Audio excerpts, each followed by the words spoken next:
I talked earlier about the vibrator circuit. The manifold on the fender over here has one control valve, but it has a splitter. So it is sending flow out of two ports. It's got a flow divider built into the manifold. Part of the flow is going up, the higher volume of the flow is going up to the vibrator that is hanging inside the hopper.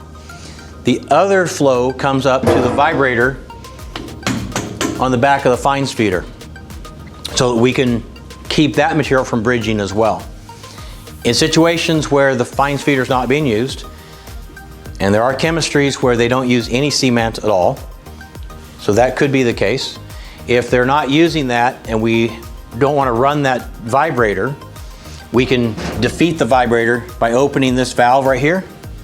Right here, we can open this valve and just dump that flow to tank and not run the vibrator and put additional wear on a system if it's empty and not being used. So that's a nice little bypass. Depends on the chemistry. Everything we do with this machine is dependent on the raw ingredients and the chemistry to make those ingredients perform.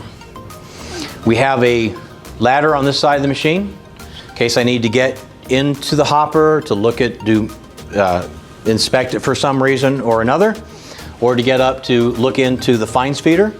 I have a release on the fines feeder on this side, and I can open the lid.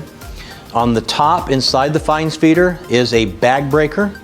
So there is a screen with a sharp line of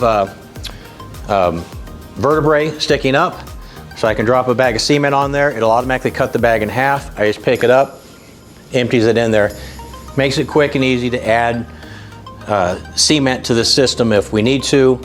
And with the grating that's on the top, it's safe. You're not going to have anything large drop in there. It's not a potential of hazard of a person getting injured. It just makes it easy on that side of it. And then the fines feeder also has a soft trough. Because cement is subjective to moisture, and we get high humidity areas that may make the cement start to get stiff, especially over periods of time. Getting that material to flow through the fines feeder and to be metered through, this part of the fines feeder is the meter, to get that material to flow into our mix, we need to sometimes be able to bang on that a little bit and kind of work some stiffness of the cement so that it will flow in.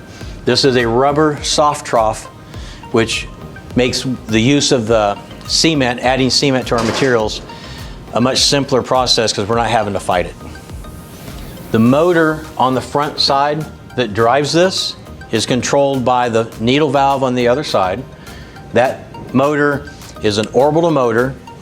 It turns at a nice slow speed to drive. Inside here is a fluffer and the auger.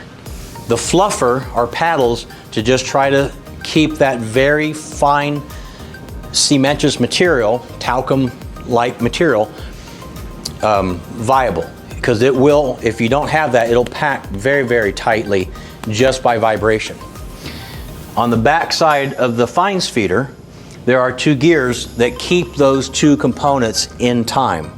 We're driving directly to the fluffer, and through the gears drives the auger. These gears, there are bearings that need to be greased, and those need to be inspected on an annual basis to make sure that they are, still in alignment. They haven't moved on us any at all, so that we get good even drive to the auger that's feeding the system. What will happen over time, because this discharge tube from the fines feeder is right over the pug mill where all the water's coming in, the emulsion's coming in, we can get humidity that can come up into the discharge part of this auger system. And so over time, and it'll take time, the cement will end up hardening up inside of here. So periodically we need to drop this rubber chute off of this and just knock those chunks of material out there, and that would be an important part of winter maintenance, so that we don't have that will happen is that we're metering that cement through the meter tube that's in here. If that cement, the hard cement starts to build up, as I push this fine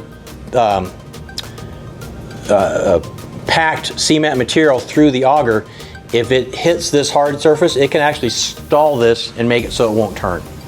So that would be just a maintenance issue, just keeping this clean over winter maintenance. Just get in there, just knock off any buildup that might have happened in there. And that is the fiber feeder.